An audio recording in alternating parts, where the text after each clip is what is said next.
blanco, en una serie de cosas. Entonces, de alguna manera te obliga a hacer una crítica intrínseca de ese fenómeno textual. ¿Sí? ¿Eso les queda claro? ¿Sí, más o menos? O sea, este movimiento que jala para adentro, ¿no? Entonces, pensemos en lo que la clase pasada, todos estos neologismos, ¿no? Pensar en Golosidalogo, pensar en Topatumba, que eso no lo vimos la clase pasada, ¿no? La poesía hace que veas hacia adentro de la misma poesía, hacia esa estructura del lenguaje.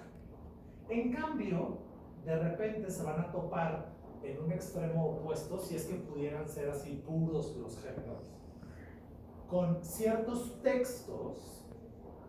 Por ejemplo, la novela clásica del siglo XIX, si ustedes leen, en realidad se fijan muchas veces en la anécdota y lo que empiezan a buscar no es precisamente al interior de la estructura lingüística, sino esa misma estructura del texto les empieza a apuntar a cosas externas al texto literario, como puede ser el momento en que estaba Europa o los valores sociales en que se concibió esta obra, o sea, son satélites que complementan a la obra porque están representados en la obra, pero no te fijas en ellos adentro de la obra, ¿me explico? Y entonces empiezas a fijarte en una serie de cosas que no necesariamente, y entonces incluso van a la biografía del autor, bueno, ¿qué pasó para que este autor escribiera esto? O, ¿no?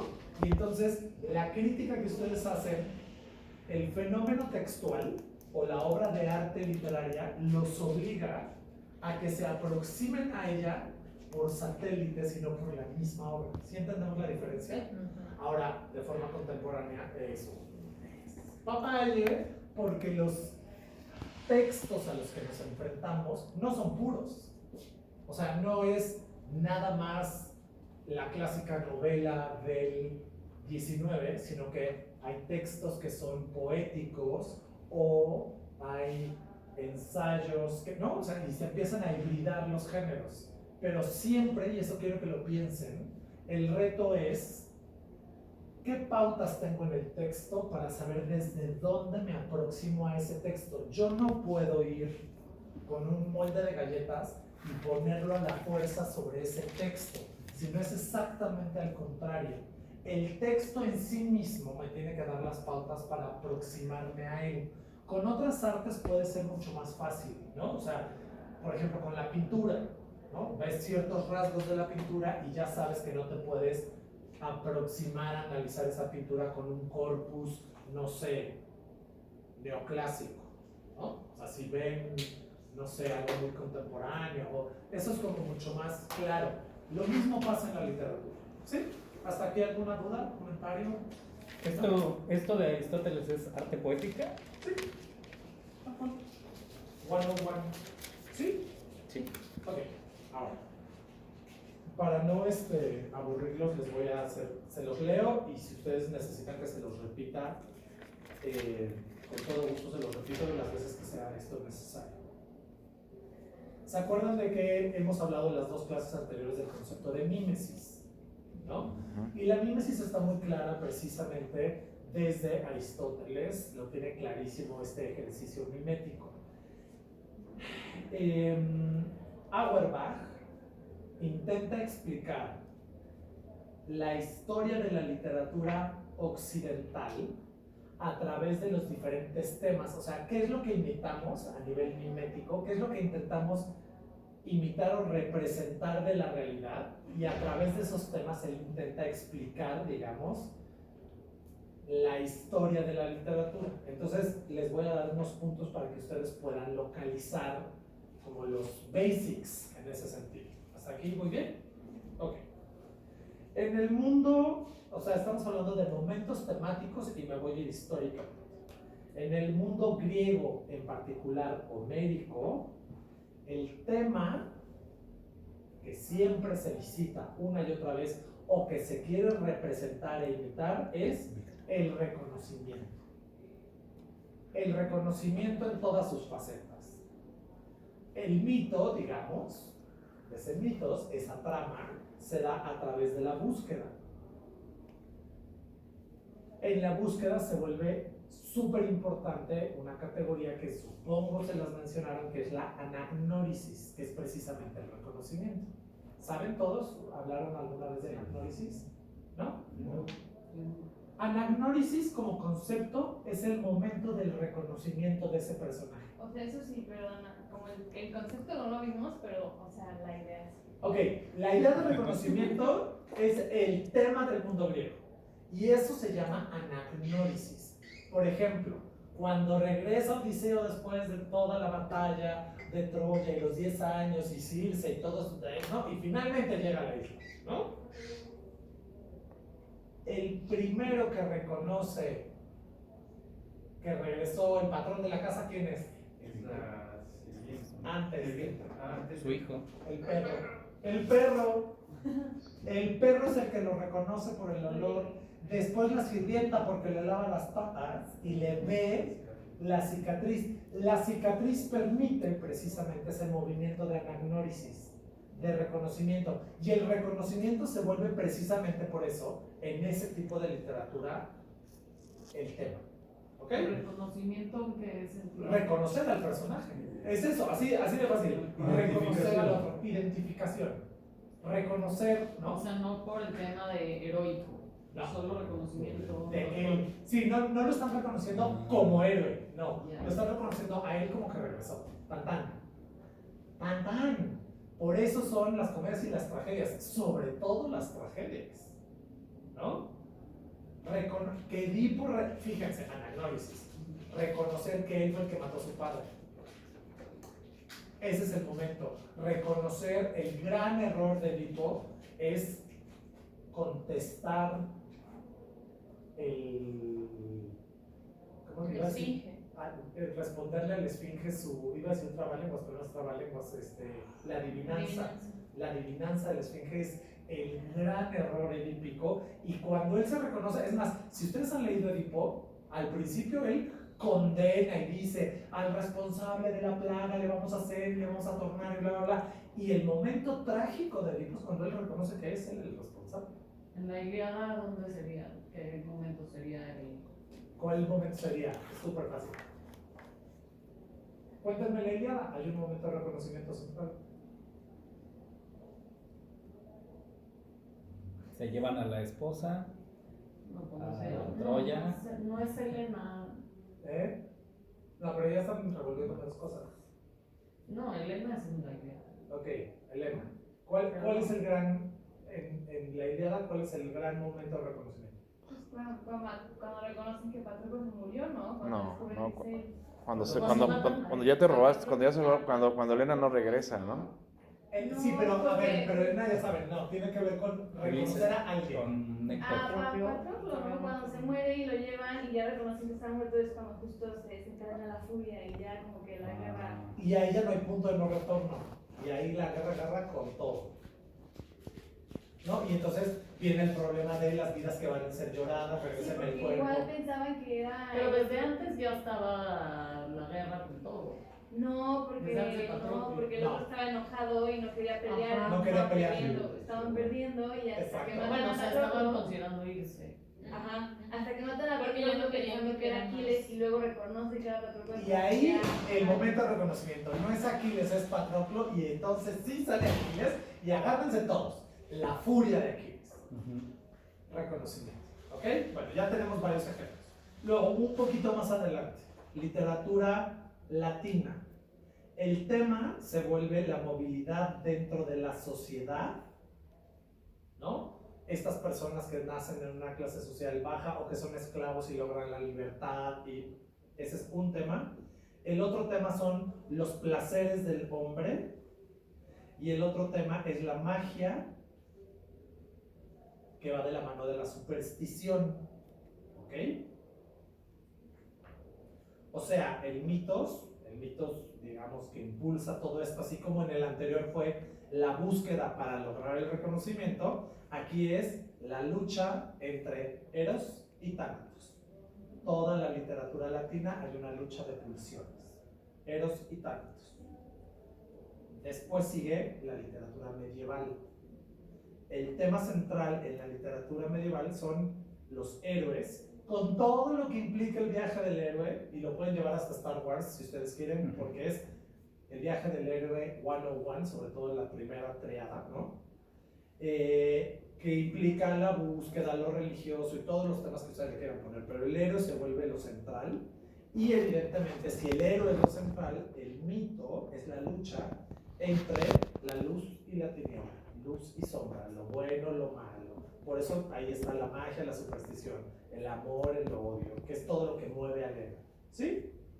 Después de eso, tenemos una primera etapa, digamos, de esta Edad Media, en donde lo didáctico moralizante es central. El tema central de la primera etapa de la Edad Media se vuelve lo didáctico moralizante. O sea, siempre tiene que haber una enseñanza, si no, no vale la pena dejar un texto. Y los mitos es precisamente la descendencia de los dioses y la magnificencia de la vida urbana. Acuérdense que empiezan a surgir estas ciudades medievales. Ahí se concibe que no es la polis, no es pertenecer a la polis, sino es la ciudad medieval, ¿ok? Y evidentemente se vuelven muy importantes todos los temas urbanos en estas protociudades, si ustedes quieren. Después, en el Renacimiento, el tema principal, y luego podemos hablar de ejemplos, son las funciones fisiológicas, todas ellas, tal cual, se vuelve el tema. Y lo irónico, la sinrazón, o precisamente el conocimiento del mundo a través de los sentidos, de lo sensible. ¿Sí? ¿Vamos bien? Sí. Ok. El mitos aquí sería el sentimiento, los sentidos en contra de la razón.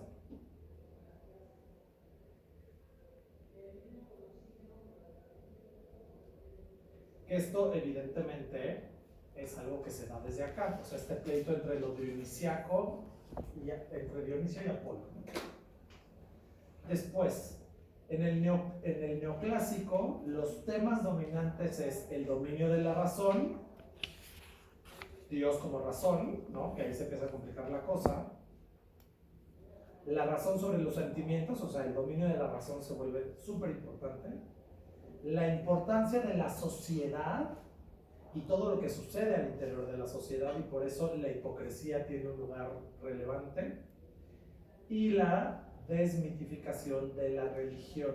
Esos son los temas principales. Y el mitos sería ¿Desmitificación de qué? de la religión. Sí, tal cual. Y entonces viene el mitos, sería la lucha entre dos conceptos clásicos, que es la gnosis, que es la razón, y la physis, que es la naturaleza humana. Entonces el mitos sería la lucha entre la razón y la naturaleza humana. Y tiene un papel muy importante la ironía. Aquí es la primera vez que como una figura retórica la ironía se impone. Después del neoclásico viene el realismo. ¿Muy bien? ¿Así como? Sí. Ok.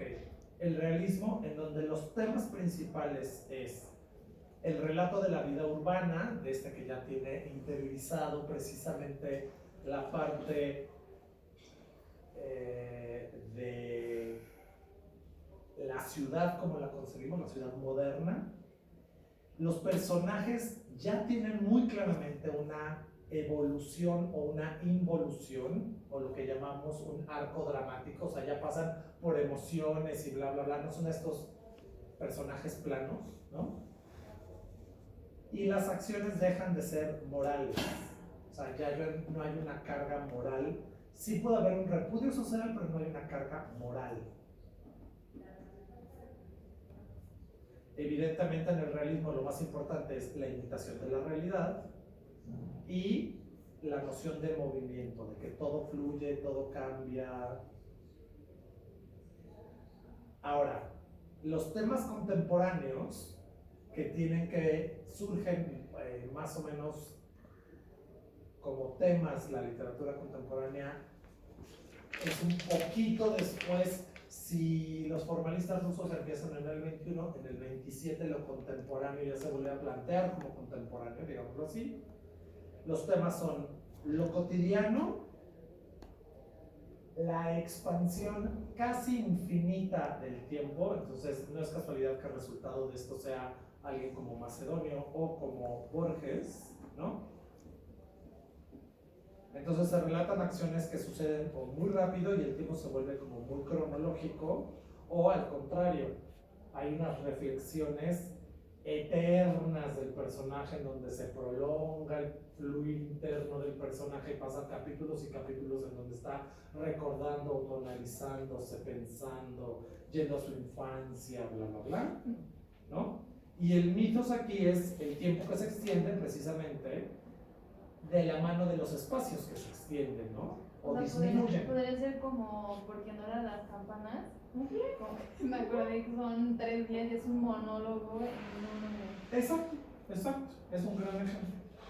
Es un monólogo que pasan capítulos. Y son 3 días, Y son realmente. 3 días. O sea, en tiempo cronológico, entonces ves, es la extensión del espacio y del tiempo. Y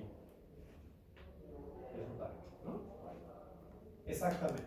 Eso ya lo podemos considerar contemporáneo. En este cuento también, ¿no?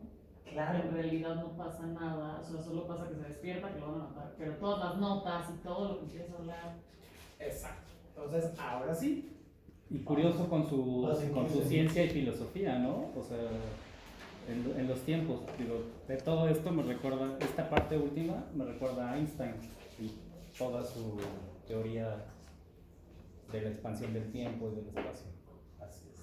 Si todo va de la mano con el conocimiento científico, o sea, no lo podemos cortar, ¿no? Ok, ahora sí, vamos al cuento. Me interesa primero saber, a nivel gusto, si les gustó, y en un segundo nivel, ¿qué ven del cuento? O sea, ¿qué más allá del gusto, qué me pueden decir como tal del cuento? O que me digan, esto no es un cuento. Pero quiero que me digan por qué esto no es un cuento. Perdón que le quite las, pero como yo bailo, tal vez yo necesito.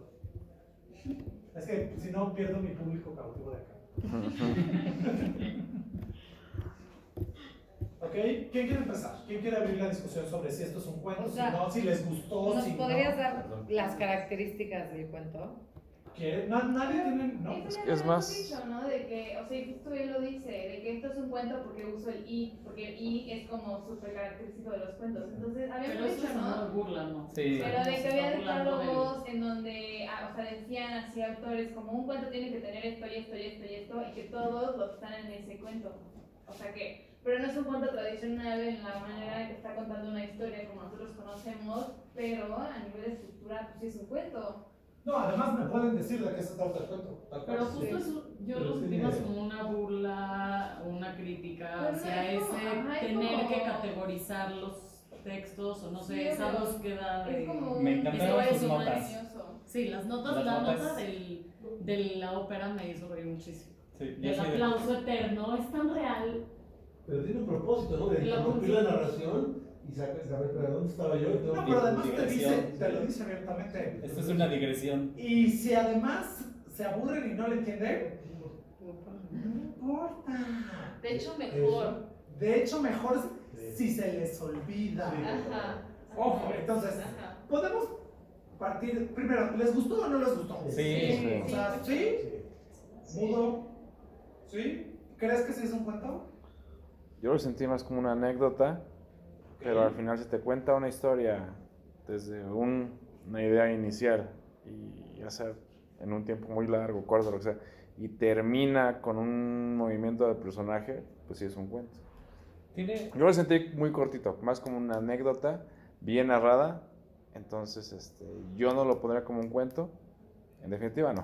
Pero los de Maupassant son muy cortos y se sienten más cuento. O sea, bueno, no cuento, pero más una narrativa completa. De Aquí charla. solo es una acción. De hecho, Ajá. Se compara. De hecho, Sí, se habla y trae a cuento a Guy de Maupassant precisamente por eso. Porque el primer decálogo formal del cuento es de Guy de Maupassant. Y Guy de Maupassant dice, un cuento debe tener bla, bla, bla, bla, bla, y hay otro de Edgar Allan Poe, y hay otro de... Sí, habla de los dos, de hecho. Sí, por supuesto, habla de Edgar Allan Poe, pero también hay otro decálogo de muchacho este de la gallina de Goliat, ¿no? De Quiroga. Pero de hecho hay un libro que pueden encontrar muy fácil, que es de puros decálogos del deber ser del cuento. El autor es Lauro Zavala, que es profesor en la UNAM, y él tiene, ya ahorita creo que son 3 tomos, porque primero eran 2 y ahora creo que ya son 3 tomos, donde reúne diversos decálogos en donde los mismos autores dicen qué se supone debe ser un cuento. ¿Sabes cómo se llama? No. Con Lauro Zavala. Google. Cuento. Pero pues es justo lo que decíamos, ¿no? La clase pasada, de que este es un cuento porque es como una manera muy ingeniosa del autor de decir, lo que es un cuento son estas 10 reglas, pues yo las cumplo todas, pero hago la narrativa como a mí se me dé la gana. O Y sea, no nada más eso, si recuerdan hay un punto en el texto en donde le dice, por ejemplo, la muerte de Cosimo Schmitz, no te la narra, y te dice, y además te dice que no te la va a narrar, y dice, y le paso la pluma al lector, entonces ya es obsceno, para que ustedes decidan cómo lo van a matar. Entonces ya cada quien lo pudo hacer que sufriera, que no sufriera, que fuera de inmediato. Por eso, pero ahí también se relaciona con lo que, justo con lo que leímos de con lo otro, en el que dice que la obra justo depende también del lector. Y si no hay un lector que lo lea desde su punto de vista, desde su contexto, desde su no sé qué, pues no existe la obra. O sea que si ustedes no hubieran leído el cuento, Cosimo seguiría vivo. Sí, a ver, es que es así de sencillo. Sí. claro. Y si Cosimo no hubiera leído literatura, ni se hubiera vuelto, que esta palabra me encanta, filibustero, porque lee literatura de aventuras de piratas, a Morgan y a Drake y bla, bla, bla, ¿no? Entonces vamos a intentar hacer como una pequeña estructura de en dónde empieza. Claramente el cuento empieza en lo que se dice in medias res. Tiene ficción. ¿No? Hay un mundo, digamos, hay una diégesis, así se llama, el mundo ficcional. Eso sí es importante que se lo aprendan. Un mundo diegético es un mundo de ficción en el cual se pueden llevar a cabo esas acciones en particular. Y así se llama diégesis. ¿Ok? Entonces, diégesis es el mundo ficcional que el autor crea para que esas acciones se puedan llevar a cabo. Entonces, Macedonio crea una diégesis o un mundo en donde primero nos hace sentir que está en su casa, Cosimo, ¿no? Sí. Porque incluso dice algo de que hay un canario o algo así, o que hay unas plantas, o sea, lo lleva a algo muy Tiende su cama. Cotidiano. tiende la cama, ¿no? Algo que probablemente todos haríamos, o sea, que todos entendemos. Y de repente se oye el ruido de fuertes llaves y ya dejó de ser casa. O sea, estamos primero, tenemos una diégesis en donde tenemos un supuesto cuarto o una habitación y en realidad es una celda. Esto se transforma. ¿En algún momento dudaron de eso? Sí, al principio. Sí, yo también. Sí, cuando No, o sea, dice, porque dice es que muy está en un lugar cerrado, entonces como que ahí dice, pues no sé, está raro, porque es un lugar cerrado. tu Pues casa- está levantando, está cerrando su casa, ¿no? Guillermo? Pero tú no consideras tu casa un lugar cerrado, ¿sí? O sea, pero como la definición de cerrado, o sea, yo no diría que mi casa es un lugar cerrado. Es muy importante lo que estás diciendo, te voy a decir por qué. Cuando el autor escoge una serie de palabras, y esta es la gran diferencia entre la intencionalidad y la intención. La intencionalidad es escoger la palabra cerrado, porque ya te está diciendo cómo es ese O espacio. sea, que no hay libertad, yo en mi casa sí siento que tengo libertad, entonces exacto. yo desde un Tú principio no no lo me- vives como un espacio O sea, cerrado. yo me imagino una cueva, yo no me imaginé la cárcel, pero tampoco me imaginé mi casa. De acuerdo, pero no era un cuarto habitación, digamos, no era un espacio de libertad, porque ya te dice que es cerrado. Ahí podemos ver que hay una intencionalidad del autor de describir ese espacio como cerrado. Si no fuera importante para esta narración lo cerrado del espacio, porque estamos en una cárcel, no le pone cerrado. ¿Sí? Esto se los digo porque luego vamos a leer las líneas circulares de Borges, que seguramente lo han leído 60 veces. Y hay una parte muy al principio del texto que dice la unánime noche. Y todos los lectores se dejan ir como gorda en un tobogán y la unánime noche se quedó ahí atrás, así como ahorita cerrado. Y ojo, se vuelve absolutamente importante para esa diégesis que sea la unánime noche. Porque desde ahí va pautando qué tipo de noche es y cómo se está dando esa diégesis. A ver, es Borges. No está diciendo nada más por decir, ¿ok? La intención de Macedonio al escribir este cuento, para efectos de este curso no nos importa. La intencionalidad que está concreta en el texto sí nos importa. Entonces es un espacio cerrado, ¿no? Esta diégesis es una diégesis que empieza en un cuarto, pero este cuarto está cerrado. Que nos da ciertos indicios, así se llaman, o pistas, para decirnos, estamos en un cuarto, en un lugar cotidiano, no te paras, haces tu cama, medio escombras, o como se diga, amo la palabra escombrar porque es como de mi abuela, ¿no? Entonces, levantas tu espacio vital y de repente ese espacio que es absolutamente cotidiano, hay algo que irrumpe y que nos hace corregir esta idea que teníamos de cotidianidad y nos lleva de un cuarto a una cárcel o celda o como quieran decir. Pero entonces ya cambió el espacio y eso fue exactamente en 2 párrafos, si se dieron cuenta. Pero nunca dudamos, o sea, cuando nosotros empezamos a leer, hay una cosa que se llama la verosimilitud, que no la verdad, ojo, ¿no? Pero sí la verosimilitud. La verdad se la dejamos a nuestros compañeros historiadores, con todo respeto, que están muy bien, ¿no? Ellos buscan la verdad, algunos de ellos, ahora ya la literatura, perdón, la historia a nivel contemporáneo no necesariamente busca la verdad con mayúsculas, pero eso en la literatura es lo más lejano del mundo. Lo que sí se busca es la verosimilitud. Entonces, es verosímil que esta persona se despierte, tienda su cama, medio arregle y esté en una cárcel. Y le creemos, ¿no? Luego nos vamos a pelear con el asunto de los nombres y qué personajes hay y bla, bla, bla, ¿no? Pero entonces, continuemos. Y entonces nos enteramos que aquí hay un señorcito que se llama Cosimo Schmidt, ¿no? ¿Sí, más o menos? ¿Lo recuerdan? Sí. Ese es el nombre.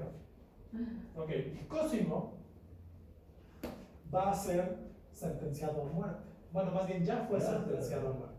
Pero antes de decirnos de la sentencia de muerte, nos habla precisamente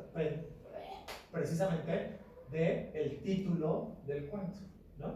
Nos habla del proceso quirúrgico al cual se sometió y entonces, ¿qué es lo que no puede hacer este personaje? Pensar en el futuro.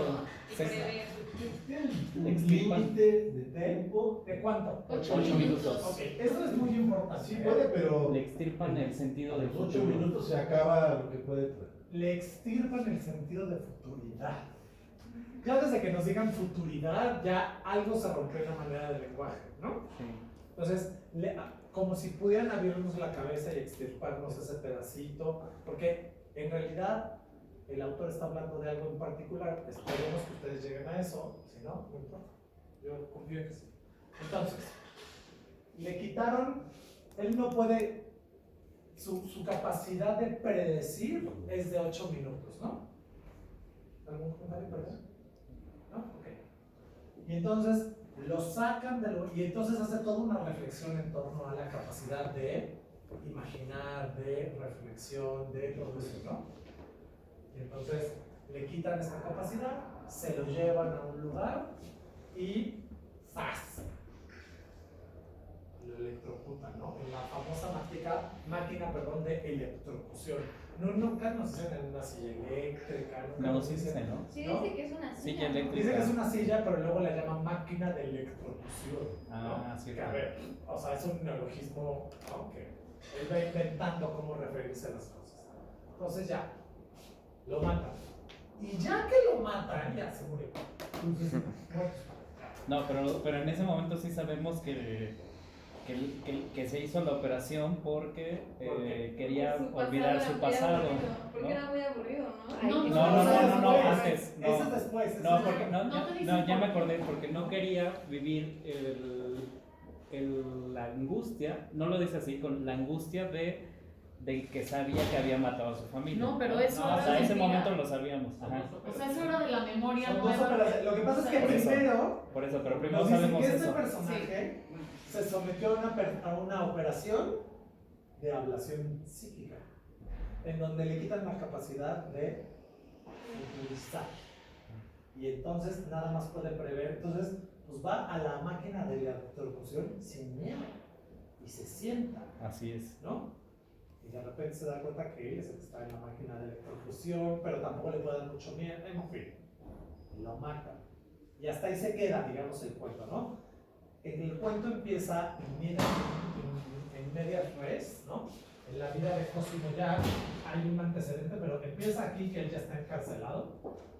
Lo sacan de la cárcel, lo ponen en la silla de electrocución. Ay, ya me acordé, era porque, o sea, porque después de mucho tiempo se empezó, como que su pasado que se inventó, como que ya lo adoptó y entonces tenía remordimientos de que había matado a su familia, que no era cierto, ¿no? Entonces, como Pero que eso es se después, recuerda ¿no? eso. El cuento, a ver, vamos a ver, primero llegamos aquí.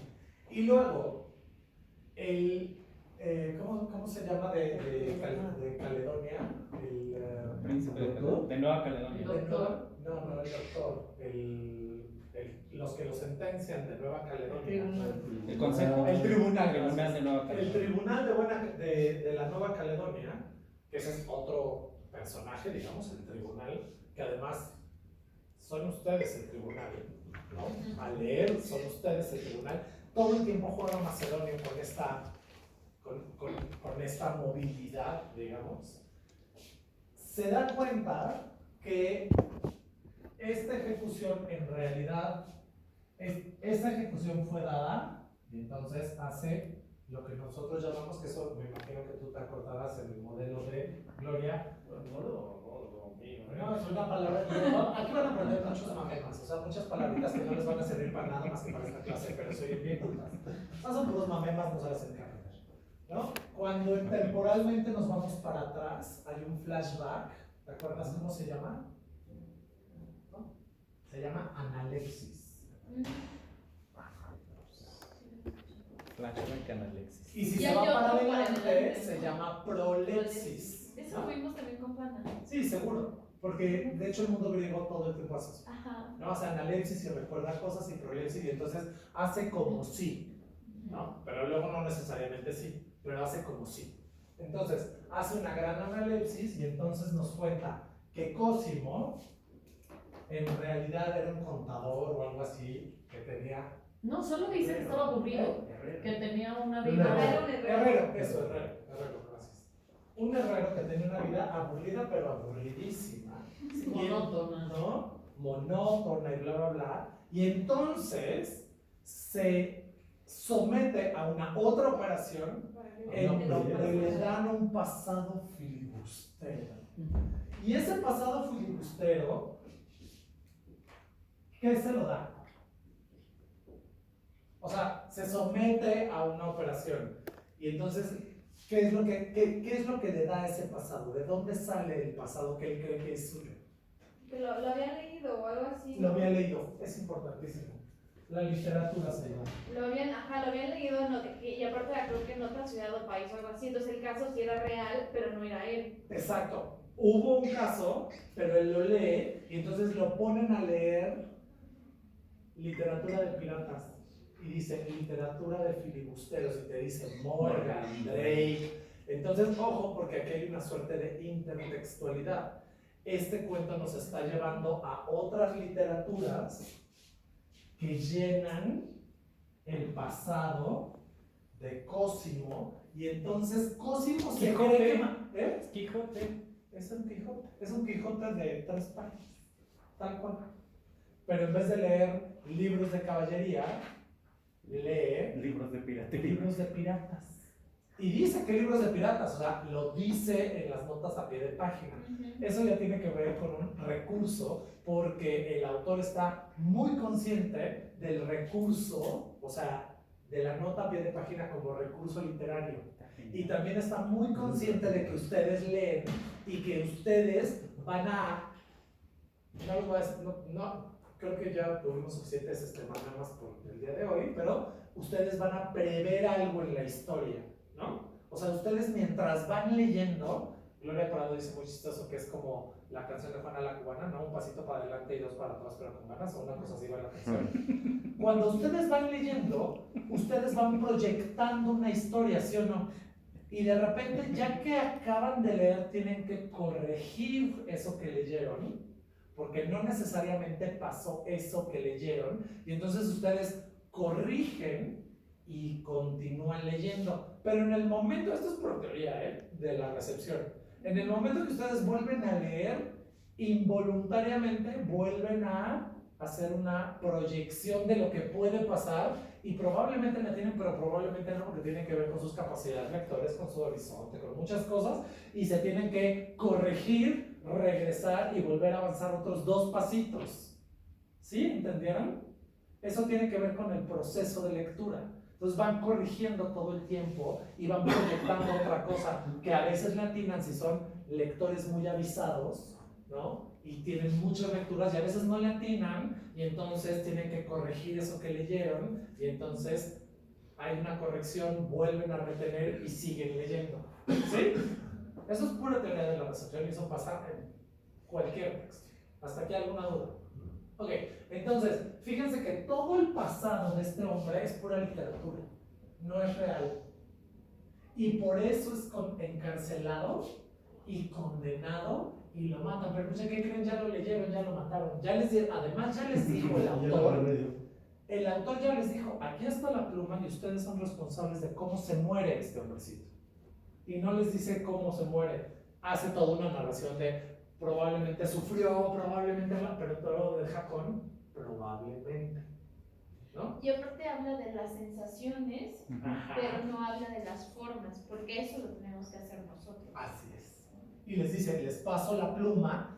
¿Qué es lo que les quiero decir? Él está absolutamente consciente del recurso como recurso. O sea, la literatura es un recurso, es una forma particular de conocimiento que es un recurso lingüístico. ¿Estamos claros? Sí, leerlo fue como estar en uno de estos museos interactivos en los que tú tienes como que llenar las cajitas y así. O sea, sí, fue como tal cual. Es muy simpático porque primero es narrador y luego de repente expresa sus opiniones y de repente pasa la pluma y de repente corta. O sea. No, a ver, la historia de Cosimo ya se acabó ahí, ¿eh? Sí. O sea, la historia de Cosimo es eso. Y es un Quijote moderno, o es un Quijote contemporáneo, o es. Pero nos dice muchas otras cosas de el deber ser de la literatura a través del cuento, de quiénes son los padres del cuento, y pone clarísimo aquí de Maupassant y a Poe, tal cual, sí. ¿no? Tal cual los pone, y los pone medio ¿no? a pie de página, pero forman parte del cuento, porque si no, no crea una diégesis, o sea, un mundo ficcional en donde esto se puede llevar a cabo. Entonces se vuelven, por eso quería que leyeran esta versión, porque yo tengo otras versiones en donde el texto está de corrido y luego al final están las... Y sí se logra entender, pero el horizonte que creas es completamente diferente. En cambio aquí forzosamente tienes que ir al... ¿no? Entonces, a mí me parece, si ustedes están de acuerdo, y solo si ustedes están de acuerdo, que revisemos el texto y veamos en dónde se están haciendo esos cortes y a qué está haciendo referencia. Y en esos cortes quiero que ustedes me vayan diciendo su percepción. ¿Les parece bien? Sí. ¿Están de acuerdo? Sí, sí. Ok. ¿Algún voluntario que quiera comenzar con la cirugía psíquica de este paciente? Vengan ahí todos a caer en los canales. Tenemos un lector oficial. Maffer es buenísima. Maffer, sí. Bueno, Maffer y luego vamos a hacer cortes y lo vamos.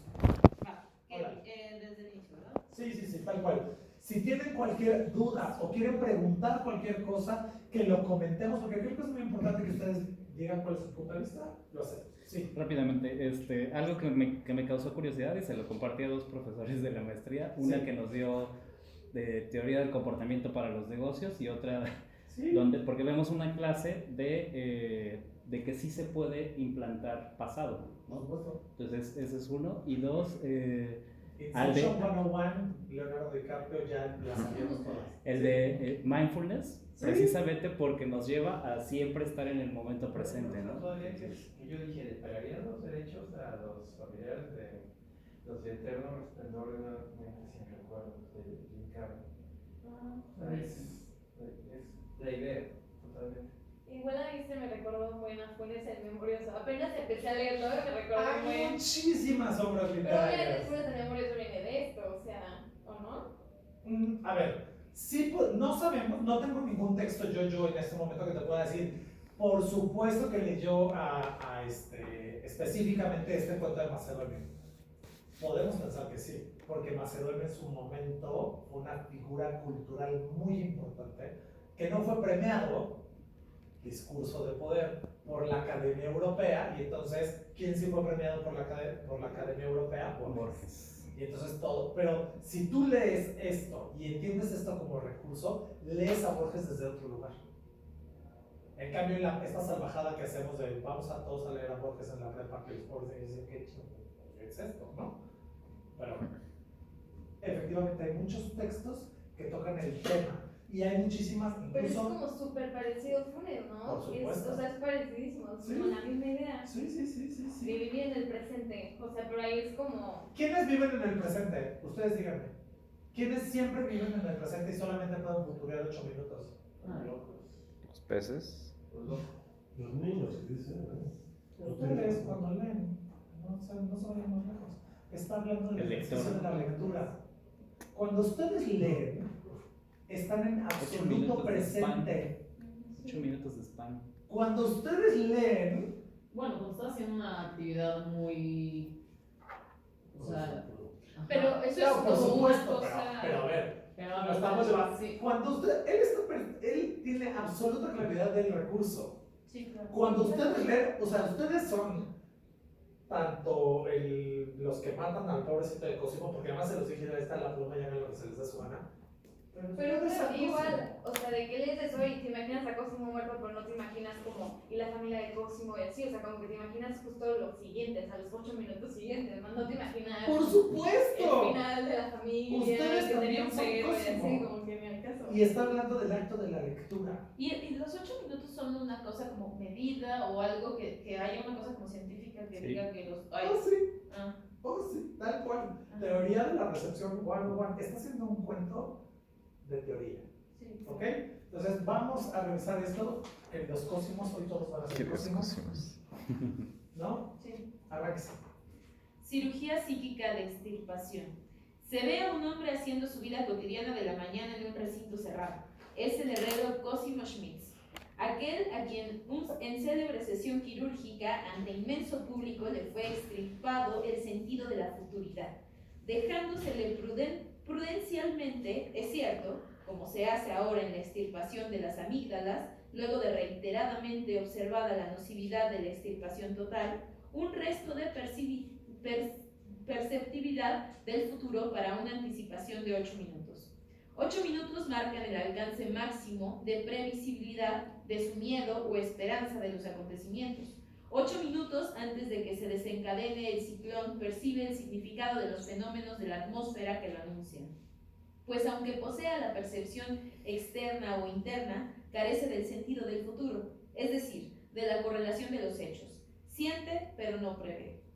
Y contémplesele con agrado levantarse, lavarse, preparar el mate, luego se distrae con un diario, más tarde se sirve el desayuno, arregla una cortina, endereza una llave, Todo cotidiano, ¿no? Ok. escucha un momento la radio, lee unos apuntes en una libreta, altera ciertas disposiciones dentro de su habitación, escribe algo, alimenta un pájaro. Quédase un momento aparentemente adormilado en un sillón, luego arregla su cama y la tiende. Llega el mediodía, ha terminado su mañana.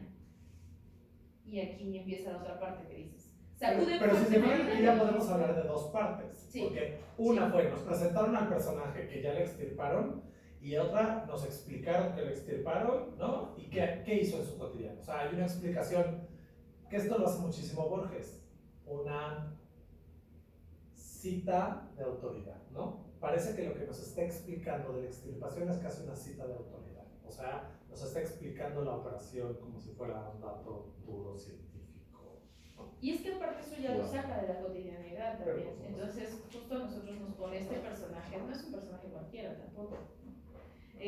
Sacuden fuertemente su puerta y la abren con ruido de fuertes llaves. Y aparécensele 3 carceleros o guardias y se apoderan violentamente de él, pero sin resistencia. ¿Quieres que vaya leyendo las citas? Sí, tal Conforme cual. van apareciendo, No, conforme van apareciendo nos vamos a la cita. Si alguien quiere interrumpir a Mafer, levanta su mano y le interrumpimos. Es muy importante, yo quiero saber ustedes cómo fue su proceso, ¿ok?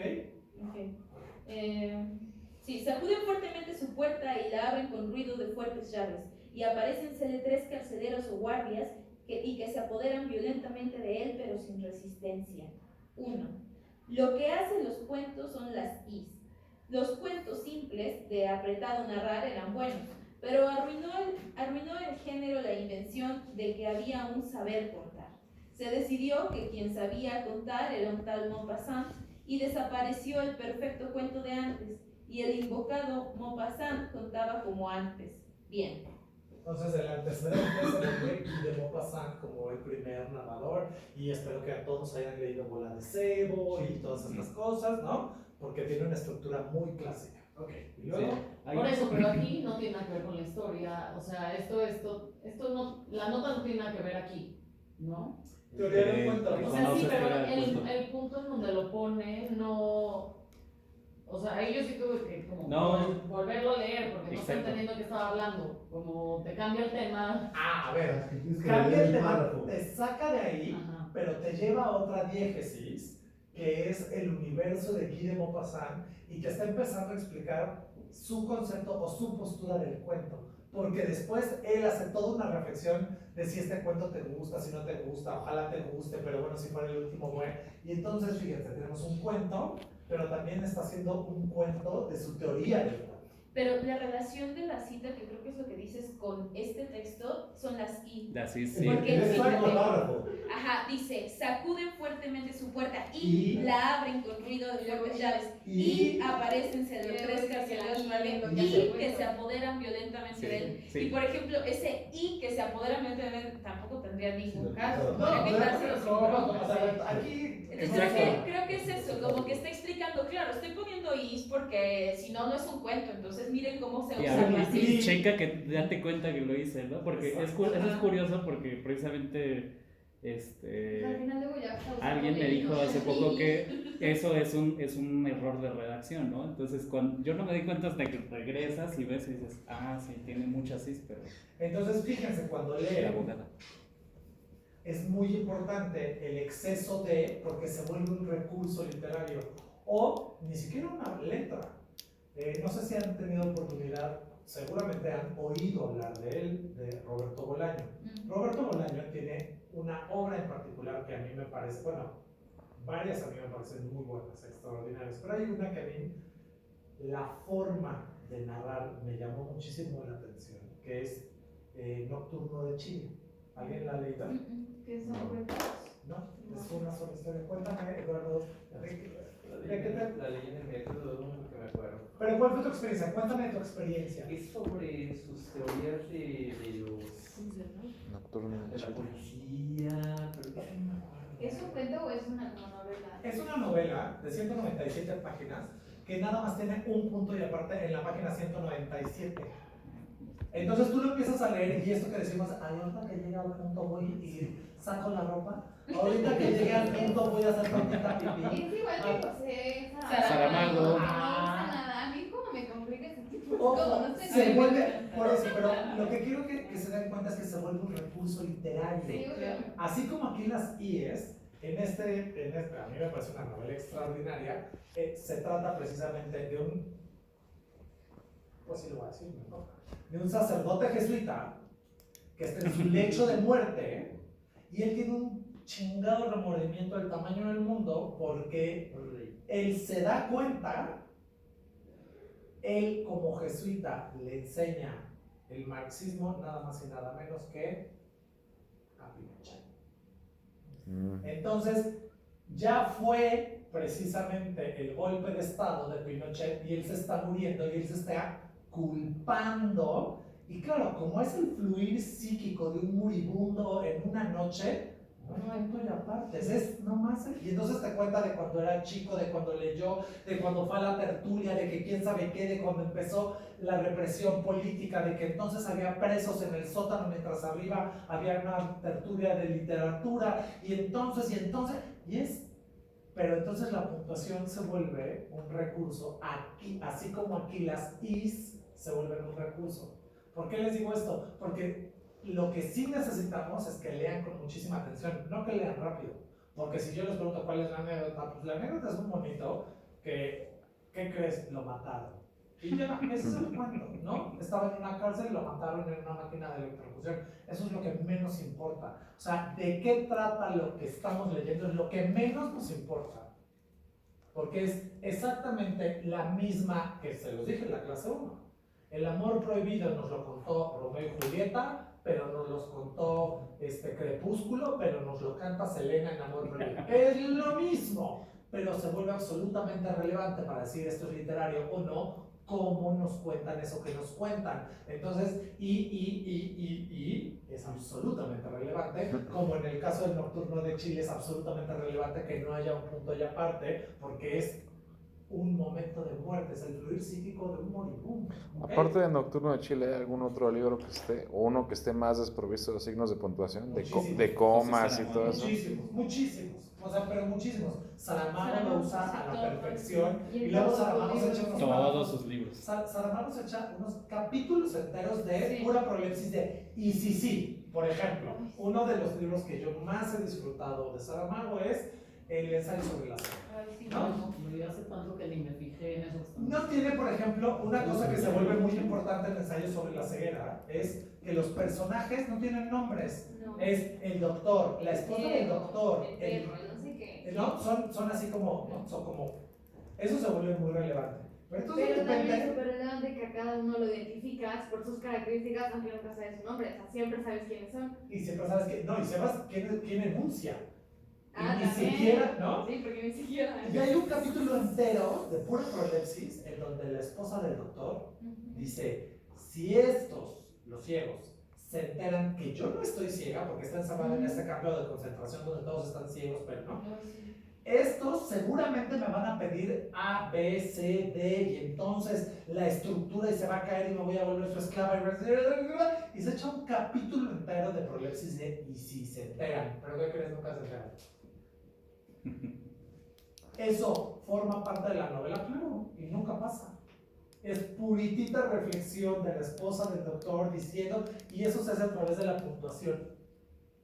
Ese fluir de ella lo logra a través de la puntuación. O por ejemplo, hay poetas, que no nos vamos a meter en poesía, porque hasta donde tengo entendido tienen un módulo de análisis de poesía en particular, que son asmáticos, así de sencillo, Y como la poesía es para leerse en voz alta, como ellos no pueden echarse un verso larguísimo, cortan los versos con respecto a su respiración, no con respecto a la métrica, porque es cuando pueden leer, y es así de fácil.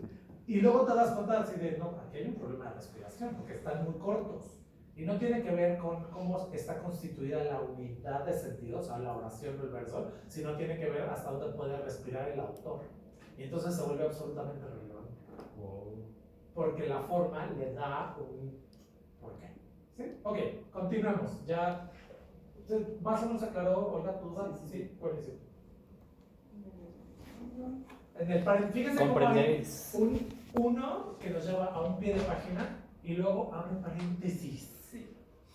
Ojo, esto también es otro recurso. Sí, porque como que continúa la nota dentro del texto, ¿no? O sea... Exacto. Y él lo tiene clarísimo, O sea, esto no es porque... Sí, no, porque sabe perfecto. Ok. Continuamos. Entonces, abrimos paréntesis, comprenderéis, y aquí hay una voz que ya sabemos que no es la voz del narrador, pero sí, ¿no? Ok. Comprenderéis que la mañana cotidiana que estaba pasando transcurre en un calabozo.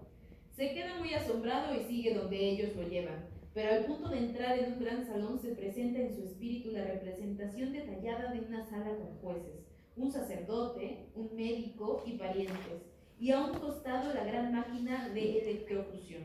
En ese lapso de los 8 minutos de futuro previsible, recuerda y prevé que se le había notificado la sentencia de muerte el día antes y que aquella máquina lo esperaba para ajusticiarlo. También decía que no solo le afectaba la presión del futuro, sino también el pasado, ¿no? Se limitaba lo que pudiera haber. Y es que aparte, o sea, no sé, tú dime, ¿no? Pero científicamente así es como funciona la memoria. O sea, en realidad nuestro pasado solo funciona si funciona para prever el futuro. Entonces es súper interesante porque nuestro cerebro es una plasticidad y para lo único que nos sirve la memoria es justamente para prever el futuro. Entonces, nada, tiene todo el sentido del mundo. Hay un libro Sin pasado no hay futuro, extraordinario sin futuro no. que no te lo estoy pidiendo que compres nunca. Es un libro extraordinario que habla de eso, precisamente de Paul Ricoeur, que se llama Memoria, Historia y Olvido. ¿Qué recordamos para generar una historia y qué decidimos olvidar para generar nuestra historia? Y es un texto maravilloso, está en editorial Trota, es carísima de París, no lo tienen que comprar, pero si alguna vez quieren investigar cómo funciona la memoria precisamente en textos, Paul Ricoeur los puede llevar de la mano en memoria, historia y olvido, porque siempre olvidamos cosas, cosinos, siempre hay algo que olvidamos, ¿ok? Continuamos. ¿Comprenderéis? Ajusticiado. Recuerda también indicios que un tiempo atrás, cierta tarde, recurrió a un famoso profesor de psicología para que le extirpara el recuerdo de ciertos actos, y más que todo el pensamiento de las consecuencias previsibles de esos actos. Había asesinado a su familia y quería olvidar el posible castigo. ¿Qué ganaría con huir si el temor lo turbaba incesantemente? Y el famoso especialista no había logrado producir el olvido, pero sí reducir el futuro a un casi presente. Y Cosimo andaba por el mundo sin sentido de la esperanza, pero también sin sentido del temor. El futuro no vive. Es hermoso, pero a ver, fíjense lo que les está diciendo de ustedes, ¿no? Ojo, porque sí los está, o sea, sí les está picando las costillas, como lectores, y eso es muy importante. Sí, por eso, pero sí, está hablando un poco de tu experiencia como lector. Claro. Y también con lo de los 8 minutos, de que estás, lo que decías, que crees que va a pasar algo, pero pues no. Haces así se llama, una protensión, retienes, luego tienes que hacer una corrección y vuelves a, ¿no? Es todo, pero ojo, no nomás la literatura, o sea, nuestras historias, ¿no? O sea, se vuelve como un elemento de reflexión. Continuamos, Maffer. El futuro. El futuro no vive, no existe para Cosimo Schmitz, el herrero, no le da alegría ni temor. El pasado, ausente el futuro, también palidece, porque la memoria apenas sirve. Pero qué intenso, total, eterno el presente, no distraído en visiones ni imágenes de lo que ha de venir, ni en el pensamiento de lo que enseguida todo habrá pasado, de que enseguida todo habrá pasado. Vivacidad, colorido, fuerza, delicia, exaltación de cada segundo de un presente en que está excluida toda mezcla, así de recuerdos como de previsión. Presente deslumbrador, cuyos minutos valen por horas.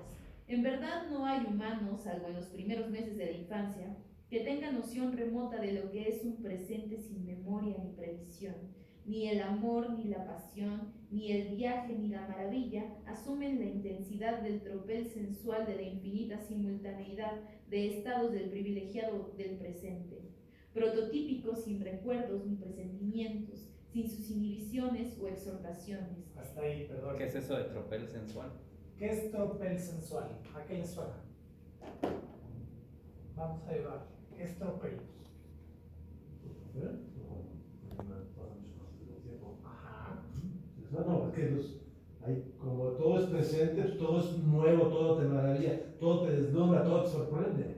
Dice de Es casi idílico, porque es que padre, ¿no? O sea, es que dice de la todo nuevo. infinita simultaneidad. Entonces es como todo eso que sucede al mismo tiempo, ¿no? Como todas Digo, esas cualquiera cosas que haya se leído el separan. Aleph y crea que fue súper original el Aleph. Ah, claro.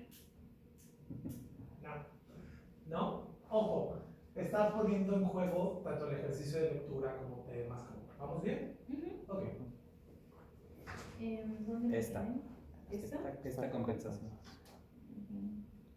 ¿Conmueve verlo? No, ahí está, claro. Esta compensación es lo que alegaba. En explicaciones que nos dio el famoso profesor para superar a las desventajas que resultaban de su operación. Es así que Cosimo vivía en el embelesamiento constante, total y continuo, y se compadecía del apagado vivir y gustar lo actual de las gentes. Conmueve verlo en el embebecimiento de cada matiz de día o la luna, en el deslumbre de cada instante del deseo, de la contemplación. Es el adorador, el amante del mundo. Tan todo es su instante que nada se altera, todo es eterno y la cosa más incolora es infinita en su gestión y profundidad. Todo tenso y a la vez transparente, porque mira cada árbol y cada sombra con todas las luces de su alma, sin cuidado, sin distracción. La palabra se retrasa, rige la inefabilidad de lo que se agolpa y renueva irretenible. O sea, presente absoluto. Está en el presente absoluto y está fascinado. O sea, está descubriendo su mano por primera vez. Está descubriendo un árbol por primera vez. Está descubriendo una pluma por primera vez. Puro presente. Bien, sigue, Mar. A mí, que lo cuento, me enternece contemplar el dulce y menudo vivir la mañana del pobre Cosimo Schmitz, un automatista de la dicha sorbo a sorbo, un senestésico. Siento que las cosas hayan sucedido así.